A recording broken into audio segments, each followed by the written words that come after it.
Hello my friends! Welcome to the first episode of Road to Mythic with all heroes. This is a new series where I use a different hero in every match while I try to rank up in solo queue hell. The goal is simple. I make a quick guide about each hero I'm using, and afterwards we jump into the match where I will analyze what went well and what not, and sometimes ask you as well what you will do to test your knowledge. I think there's no better way to teach you about Mobile Legends than showing you real life situations we all experience all the time and explain what you should do in each situation. Plus, you can see the silly mistakes I do sometimes as well. At the end, we hopefully reach Mythic, of course. Let me know in the comments which hero I should play next, and the 4 most mentioned heroes will be part of the community vote tomorrow. And yes, I'm ignoring all the comments that mention Fanny. Now let's start with the banning phase, which looks actually quite decent for epical glory. Of course, they banned the not ban-worthy heroes Yin and Gusion, but banning 1-1, Faramis, Julian and also Atlas is not the worst choice. In this match I wanted to pick Leslie because she has been revamped, so I really wanted to show you what the sniper lady can do.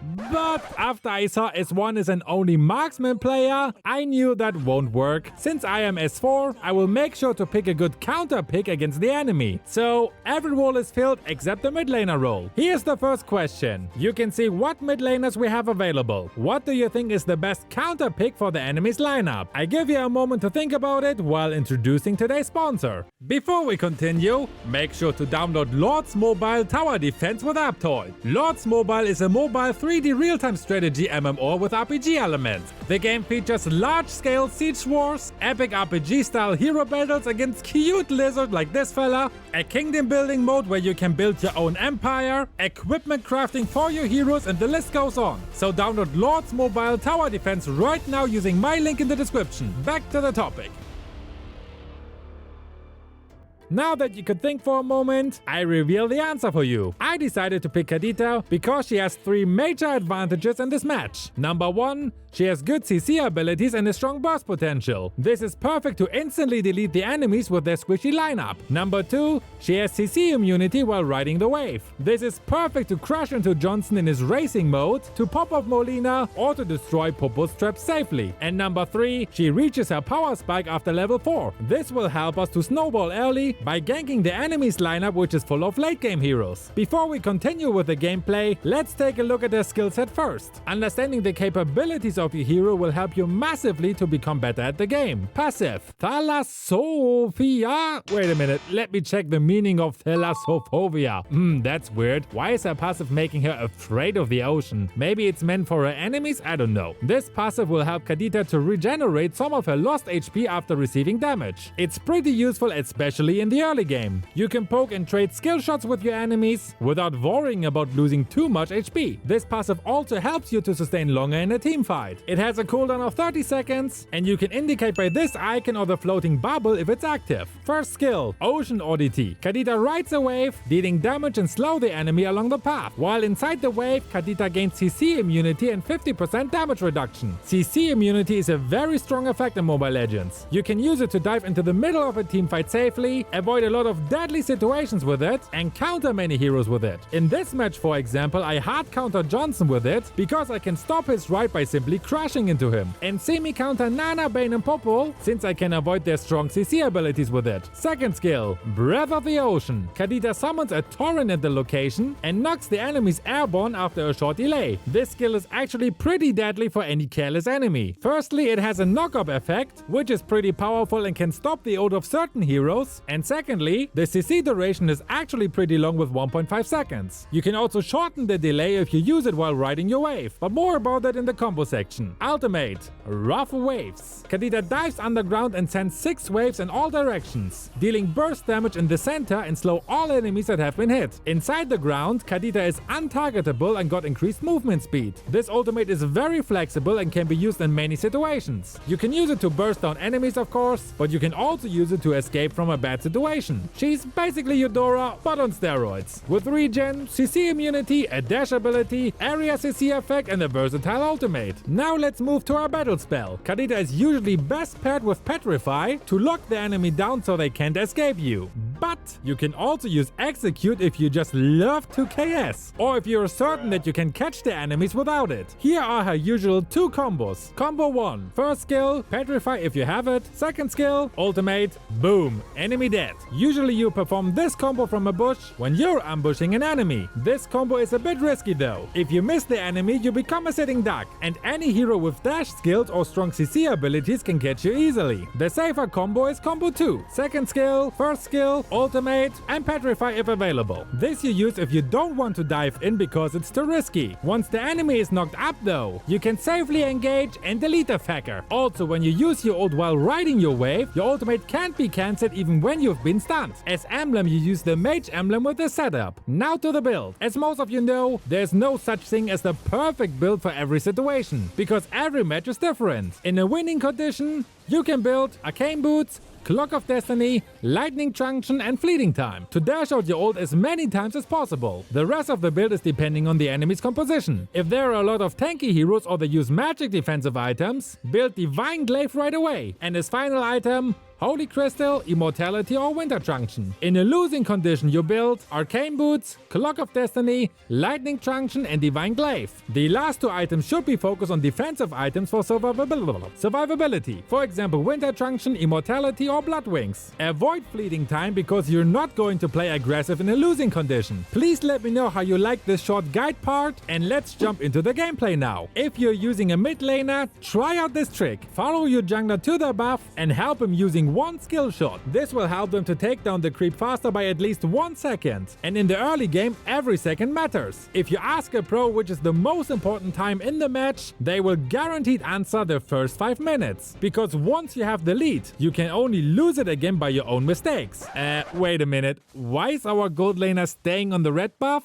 She must be one of my subscribers and watched my troll guide without reaching the end. Welcome to epical glory, I guess. For now, I need to focus to clear my lane and reach level 4 as fast as possible. Remember, our enemies are squishies. I don't know how it happened, but this Mia actually stole the red buff. And now she's trying to contest the gold trap against Melissa, and this is a bad decision. Especially if you're using a marksman with a weak early game. She lost the trade and only managed to survive thanks to our Estes healing. This is bad. You don't want to recall as a marksman and lose any farm. It will affect your scaling, and you will be dominated by the enemy until the late game starts. Karina also made a blunder just now. She plays too aggressively and tries to invade the enemy's jungle creep alone. This is a bad decision if you're using a jungler, because you're already far behind in farm after Mia stole the buff. In this situation, you have to keep your head down and just focus on farming on your side of the map, or be sure that the enemy will not pick you up like here. The turtle is almost up. As the mid laner, it's my job to clear the lane as fast as possible and help out Karina. Our team just bait that Bane to waste his ult. This is a great information if you want to take down objectives. Okay, to be honest, they most likely didn't do this on purpose, but still. Now take a look at the minimap.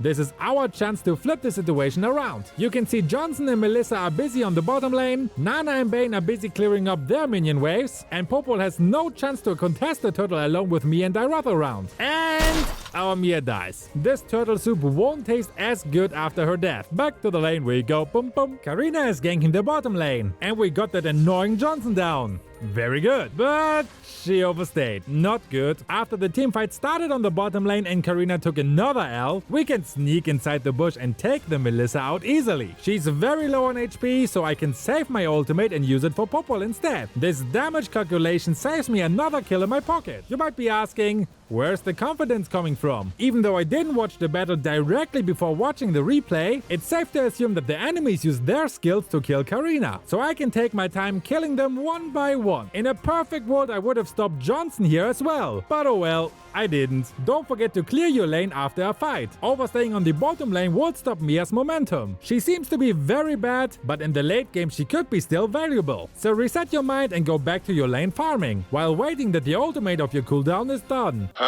Wait, no, the cooldown of your ultimate, Afterwards, always try to gank the side lanes, especially if you're using a pick-off mage like Kadita. Try to maximize her burst and take down as many enemies as you can. Ganking also raises the morale of your side laners in a match. Try to put yourself in their shoes. Won't you be happy when the mid laner helped you to take down your counterpart? And again, Execute helped me to execute an enemy safely. Pun intended. Just now, Karina popped Nana's passive. This is a great information to have, since Nana is going to recall back home. We can take the turtle safely again with a numbers advantage. Or maybe not? Nah, don't worry. Let's just wait inside this bush and crash him using the waves. There you have it, easily countered by the Ocean Queen. Fast forward, clearing waves and getting the first nice comment of the day. I hope you guys are as nice in the comments as well. This Johnson just doesn't learn. If you're a Johnson player, you want to crash into a single enemy. In this case, he should have saved his ult for Mia. She's the main damage dealer in our team and at least carry a passenger. It will help a lot to score a kill. Driving solo while being drunk is dangerous. Be responsible and do not copy him. Meanwhile, Mia, what the hell are you doing? Your lane is empty and you even lost your first turret already? Look at her! She's taking forever to take down the freaking red buff. She can farm more gold and XP in the lane. Wow, you made it. Hooray! So, Nana just wasted her ult on the minions and... Oh, hi, Elgin. I'll watch your video after this match, okay? Now Bait also wasted his ult. You can always play more aggressively after knowing your enemies wasted their skills. Now let's quickly clear the lane and rotate for a gank. Mia actually deals a good amount of damage to Melissa, although she just wasted her flicker for no reason. I should stop trying to think about why this Mia is doing what she's doing. Oh, hello there. Johnson is coming. Let's crash him one more time. I'll get you next time. Mark my words. My wife actually hit him, but my body don't. Well, Kadita's hitbox is smaller than her wave because she's so slim and sexy. The turtle is up, so let's take it down. Oh, hell no! There are 5 of them on the bot lane. We should get the hell out of here because we're completely outnumbered. Our Mia is just busy taking down the gold crab on the other side of the map. This Popo really wants to have fish as dinner, so he overextends completely and dies for it. Sadly, our Karina is also a pushover and forcing herself to get the turtle. This trade is still a win, even though both junglers died and we lost the turtle, because our glorious 𝐷 secured the inner turret top, but he also overstayed on the front lane and made a blunder. If you're doing a split push, make sure to check the minimap and see where the enemies are. Wow! Mia is useful, for once. This is another good information. Melissa just wasted her ultimate after seeing us. Another blunder for Popo. If you're using Selena or Popo, make sure to spam your trap to open up the map. This will help you a lot to avoid ganking and dying because of fish. Although I wasted my ultimate here and my mana is pretty low, I don't want to waste any time and recall back to the base.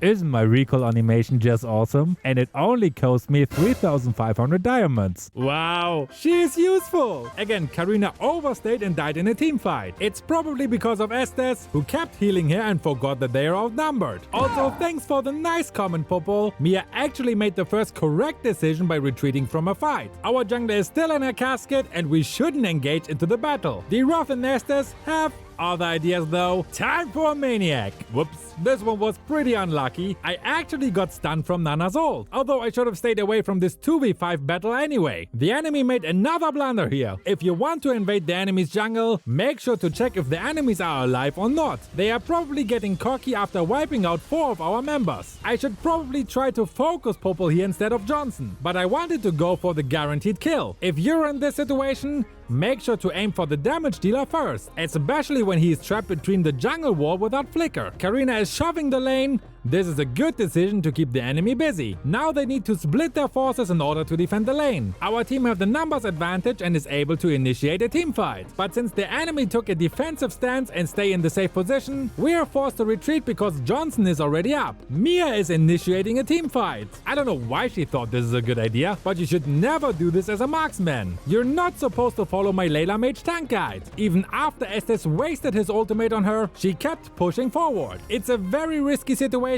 but I decided to help and killed Melissa. Luckily, Estes still had his flicker and kited the enemy into our territory. Even though he died in the end, our team managed to wipe the enemy out by picking off the enemy's main damage dealers. 𝐷 made a smart move here. By the way, do you pronounce him 𝐷 or 𝐷? I'm not sure. When all enemies are dead, they can't contest the Lord. And since he's very low on HP, pushing the minion wave in the middle is the best move available. At this point, I don't need to save my ultimate because the cooldown is only 20 seconds. It will be ready in no time and we have to recall anyway. The enemies made a blunder by not buying any magic defensive items. If Melissa or Popo would buy Rose Gold Meteor or Athena's shield, it would greatly hinder Kadita's and Karina's ability to instantly kill them. You should never underestimate the power of defensive items. Johnson made another mistake here by crashing too far from the base. If your team is behind on farm and the enemy is pushing with the Lord, just stay inside the base and farm, especially if you have 2 late game heroes in your team. If you're losing a 5v5 team fight, what makes you think you will be able to win a 5v6 with the Lord involved? Even though the enemy managed to stop the Lord, they're forgetting the super minions. You should know that these minions are big,